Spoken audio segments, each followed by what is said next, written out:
Bienvenido, bienvenida al primer episodio de La Chincheta Podcast. Estefanía Gómez es quien te habla y es un placer para mí que me escuches en este momento. Con relación al programa, en esta primera temporada estaré presentándote aquellos palacios que existen y que existieron en algún periodo de tiempo en Uruguay. En esta ocasión hablaré sobre el Palacio Legislativo y al final quédate para escuchar la entrevista que le realicé al señor Mariano Arana. Pero antes de ahondar sobre cualquiera de los dos temas, ¿sabes a lo que se le conoce como palacio? Antiguamente, los palacios eran entendidos por ser las grandes residencias donde vivían reyes, nobles o personas poderosas, pero luego de la Revolución Francesa, su definición se comenzó a emplear para designar aquellas construcciones que demostraron tener cierto grado de importancia en el orden social, como en algunos casos de edificios públicos. Y ahora sí, después de dicho eso, llegó el momento de tratar sobre el Palacio Legislativo. El Palacio Legislativo, ubicado en Avenida de las Leyes, se inauguró el 25 de agosto de 1925, el cual acompañó la celebración del centenario de la Declaratoria de la Independencia. El mismo fue creado en base al proyecto original Agraciada, presentado por un arquitecto italiano ante la convocatoria para la creación de una nueva sede legislativa, con el propósito de sustituir la vieja que se ubicaba en el Cabildo Montevideo, la cual funcionó como tal desde 1829 hasta 1917. Sin embargo, los primeros resultados revelados de esa convocatoria organizada por la Comisión del Palacio Legislativo habían decidido en que no otorgarían el primer premio a ninguna de las 27 propuestas que se presentaron, ya que consideraban que a las dos más destacadas les hacía falta algo. La otra propuesta seleccionada fue Hispania. El palacio fue concebido bajo referencias griegas, inspirado por el Partenón de Atenas y el edificio neoclásico del Parlamento de Viena, según palabras de su propio arquitecto. El legislativo ocupa 8.000 metros cuadrados aproximadamente, cuenta con 4 niveles y tiene unos 22.000 metros cuadrados edificados, y teniendo en cuenta su topografía, se encuentra ubicado en un punto alto, siendo fácil de distinguirlo de distancia. El arquitecto italiano no llegó a enterarse del resultado del concurso tras su temprano fallecimiento. Por esa razón, la comisión debió convocar a otros 2 arquitectos para que el proyecto seleccionado fuera llevado a cabo, aunque ambos le han hecho algunas modificaciones como la de suprimir una escalera que originalmente se había colocado al final del Salón de los Pasos Perdidos. El 18 de julio de 1906, durante el primer mandato del presidente José Valle y Ordóñez, se celebró la Jura de la Constitución, donde se colocó la piedra fundamental del Palacio Legislativo. Ya en el año 1908, el edificio iniciaría sus obras, y en 1911, Valle y Ordóñez le propuso al arquitecto Gaetano Moretti revestir el mismo con mármol, el cual fue extraído de las canteras del Burgueño, hoy conocido como Nueva Carrara en el departamento de Maldonado. El trabajo realizado por Moretti fue de gran relevancia, ya que este determinó el aspecto final del palacio. Él además no solo se encargó del tratamiento ornamental del mismo, sino que también contribuyó a precisar la ubicación de aquellos lugares del edificio para que otros artistas introdujeran esculturas, mosaicos, vitrales y esgrafiados. Incluso fue el responsable de la incorporación de la linterna de las 24 figuras femeninas, siendo 2 en realidad, pero repetidas 2 veces, conocidas como cariátides, las cuales representan actividades relacionadas con las artes, las ciencias y el comercio. Entre estas están las 2 que simbolizan la música, creadas por el escultor José Belloni. El acervo artístico que posee el legislativo no solo se encuentra en pinturas u objetos ornamentales, sino que también en sus jardines. Entre los grupos escultóricos hallamos la alegoría de las ciencias, la ley, el trabajo y la justicia, que están ubicadas en la circunvalación del palacio y presentan la ventaja de poder ser apreciadas en cualquier hora del día. Asimismo, también se pueden distinguir en las cornisas y remates rostros humanos, cabezas de animales, máscaras y otras diversas piezas. Si deseas conocer el palacio, puedes ir en el horario de las 11 o 15 horas para sumarte a las visitas guiadas. Es importante recordar también que en 2025 se cumplirá un siglo de su inauguración y por ese motivo te invito a que leas el libro que publicó el Parlamento del Uruguay sobre el Palacio Legislativo y sus aspectos arquitectónicos, urbanísticos, artísticos e históricos. Un libro excelente realizado por docentes e investigadores, que recoge información específica, críticas y reflexiones. En los primeros 2 capítulos se puede profundizar más aún sobre lo que estuve hablando recientemente.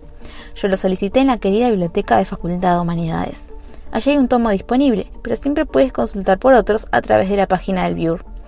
Si sos estudiante de facultad y no la conoces, ingresa a www.biur.edu.uy y ahí tenés el catálogo de todos los libros disponibles a préstamo o consultas. Bien, llegó la parte final del podcast y por eso me gustaría compartir contigo la entrevista que le realicé al señor Mariano Arana, arquitecto, profesor, político, uno de los principales exponentes de la arquitectura y urbanismo, al cual se le declaró ciudadano ilustre el pasado 23 de noviembre. Durante la entrevista conversamos sobre todo un poco.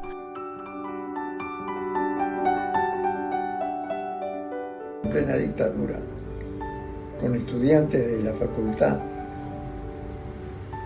muy sensibles, algunos de ellos ya recibidos,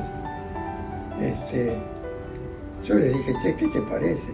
Esto es un escándalo. Nos están tirando abajo cosas de una maravilla que no se puede creer. Vamos a tratar de documentar. Día me manda una nota diciendo, Mariano, mirá que estamos mientras nosotros sacamos fotos desesperados antes que nos tiraran toda la Ciudad Vieja abajo. Mirá que estamos preparando un congreso panamericano, incluyendo Estados Unidos y Canadá, sobre patrimonio arquitectónico y urbano. ¡Ay! Le dije a los muchachos, en vez de hacer estas cosas que estamos haciendo para guardar las fotos para que alguien dentro de 40 años las vea, ¿qué te parece si utilizamos esto para inventar un audiovisual? Ninguno de nosotros había hecho un audiovisual en su vida. Arana nos cuenta sobre su participación como fundador del GEU, Grupo de Estudios Urbanos. Inventamos ese nombre, porque algunos dijeron, sí, vamos a ponerle el centro de estudios. No pongamos centro, porque el centro da la sensación de una institución ya consolidada, que tiene larga trayectoria en la investigación. Nosotros la investigación que hicimos, la hicimos en la facultad. Pero claro, la facultad fue intervenida. Pero todo lo hicimos para primero, en lugar de hacer, como habitualmente se hace en un congreso, un escrito, que después termina siendo una publicación que queda arrumbada hasta que 30 años después, a ver quién era quién vetusto era Arana. Le dijimos, pero muchachos, esto es una oportunidad brutal para hacer un audiovisual. Nadie hizo ninguno, ¿no? No, bueno, vamos a aprender.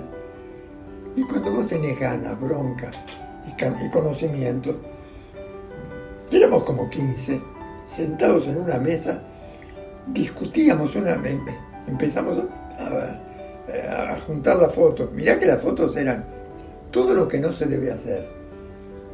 Porque el audiovisual no era con estos aparatos de hoy, era con los carros, diapositivo por diapositivo. Lo cómico que algunos diapositivos eran blanco y negro, otros a color. Arreglamos como fuese, vertical, y entre todos sí fuimos escribiendo un libreto que nos quedó bastante bien, porque saltamos de tiempo y de lugares y tenía partes de la colonia y viejos planos, y pusimos una música que nos ayudaron cuando lo escuchamos, de Piazzolla. El 80 lo hicimos para llevarlo a Buenos Aires. Cuando vimos el éxito que tuvo ahí, acá tenemos que hacer la bulla. Y la bulla que hicimos. Empezaron a hacer entrevistas, a veces con doble página. Y yo decía, pero esto es tan loco. O tenía que ir a la policía a explicar un poco por qué tanta bulla. Pero yo le decía, mire, ¿por qué está haciendo esto? Es lo que nos enseñaron en la facultad. Nosotros lo que nos enseñaron es a respetar la arquitectura, la extranjera y la nacional y la latinoamericana, en la medida que sea buena arquitectura. De manera que dijimos, tenemos que hacer algo ahora distinto y más audaz y abarcando el problema de la ciudad en su conjunto. Cuando lo pasamos en la Alianza Francesa, lo pasamos con estas condiciones. Hacemos primero una explicación de unos 10 minutos. Ninguno de los muchachos se animaba a hablar. Los muchachos, ustedes algunos están recibidos y no sé qué, pero vos diste clase, nosotros ninguno dimos ninguno. Y había que enfrentarse, claro, a 300 personas, estaban ávidas. Pero la gente empezaba a preguntar. Incluso una muchacha muy inteligente nos criticó alguna cosa que decíamos medio romanticona, que después de hablar de cómo era Montevideo en la época colonial y en la temprana república, dijimos una cosa un poco, esa cosa que no pasa, que vos mezclas lo linda que es la arquitectura con una población, como si fuera a través de la arquitectura, una cosa que ni yo creía en eso. Los audiovisuales se pueden buscar en internet. El primero de ellos se llama Una ciudad sin memoria. El mismo es acompañado de una revista homónima. Y el segundo audiovisual se llama ¿A quién importa la ciudad? También hablamos sobre el último libro, Pasión por Montevideo, escrito por Horacio Cavallo y las fotografías de Carlos Contreras, que fue publicado en 2020, el cual cuenta con la presencia de Mariano Arana recorriendo las calles de la ciudad y narrando historias de las mismas.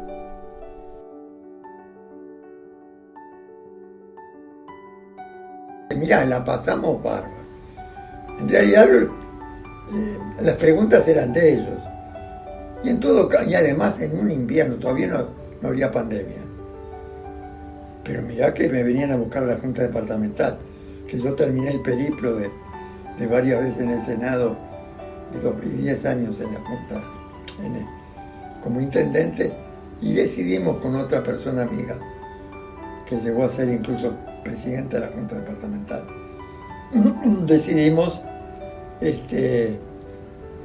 quedar en la Junta. Entonces me venían a buscar a la Junta y de ahí salíamos a dar una vuelta, al principio por la Ciudad Vieja. En relación al libro, le pregunté qué opina sobre el reciclaje de los edificios. ¿Estos son realmente inviables como parecen ser o es un mito? Mira, nosotros entre las cosas que hicimos como grupo de estudios urbanos, vamos a buscar viviendas por ahí en zonas poco dinamizadas, tratemos de demostrar que de pronto las casas de patio pueden ser reclasificadas. Y empezamos por en una zona muy pobretona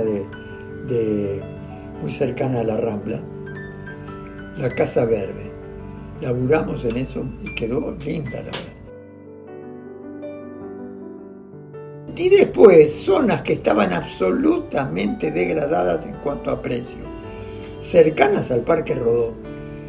No solamente, por ejemplo, la calle Maldonado, la calle Gonzalo Ramírez, la calle Durazno, algunas otras perpendiculares.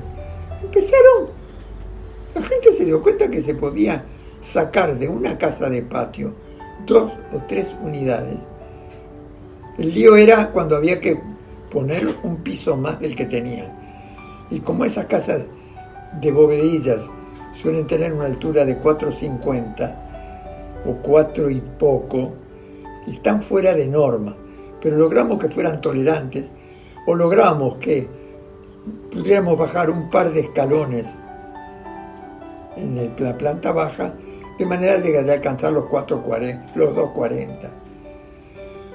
Porque a veces lo que se hacía era aprovechar el techo para sacar 2 niveles. 2 niveles, sí. Por ejemplo, 1 o 2 dormitorios arriba. A veces incluso podía haber un bañito. Uno de los dormitorios porque mirá que ya hay publicaciones en algún lado, en la Sociedad de Arquitectos, por ejemplo, en la revista. Alguna de los dormitorios se eliminaba y quedaba un pozo de aire generoso. Y la verdad que aquello que no valía nada empezó a costar. considera que en esta década, si se realizaran manifestaciones de ese tipo audiovisuales, tendría el mismo impacto que tuvo en los 80? No estoy seguro. Mirá que en ese impacto no necesariamente la gente estaba interesada en la arquitectura, pero ciertamente sí en la ciudad, que no es lo mismo.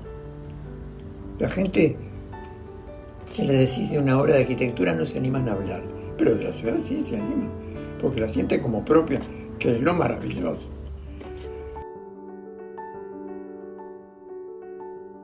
Tengo la sensación de que la gente, o mucha gente, mira que nos escribían cuando empezamos a defender la Ciudad Vieja, antes incluso del segundo audiovisual, nos escribían de Artigas, de Rivera, nos decían, nos invitaban para ir al interior, fuimos en algunos lugares, no en todos los que nos pedían, y nunca habían visto eso. Pero cuando sobre todo le hablaba no del Club Uruguay, que es una delicadeza maravillosa, una obra de refinamiento loco.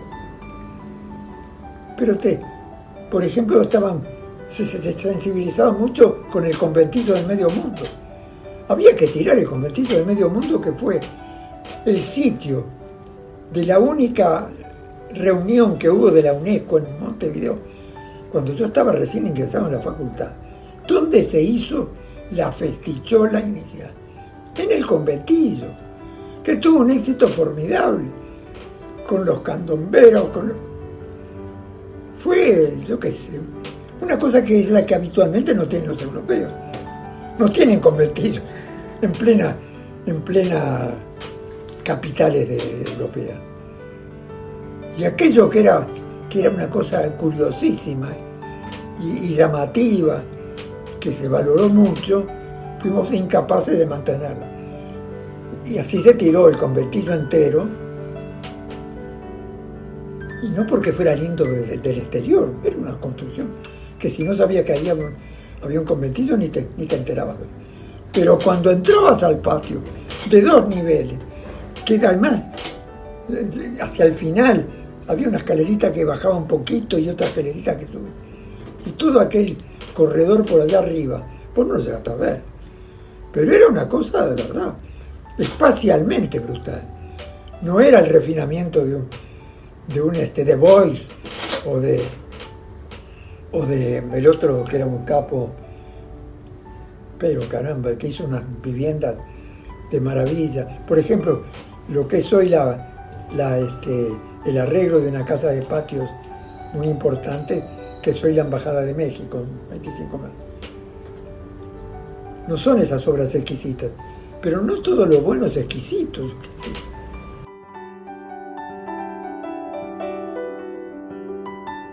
Para concluir la entrevista, le pedí que me comentara un poco sobre su experiencia en la Comisión de Patrimonio.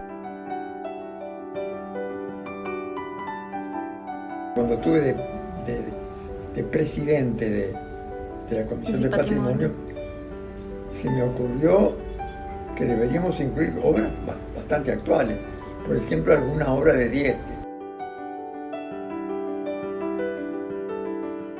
Ahí, estando en el Senado, el senador Marcos Carámbula, que es médico y estuvo 2 veces después de estar en el Senado, tipo bárbaro, 2 veces estando en el Senado, hizo una reunión con la bancada del Frente Amplio en una de las salones en que nos reuníamos, que habló de la figura de Dieste y que él creía que valía la pena hacer un esfuerzo para que Dieste fuera reconocido a nivel internacional.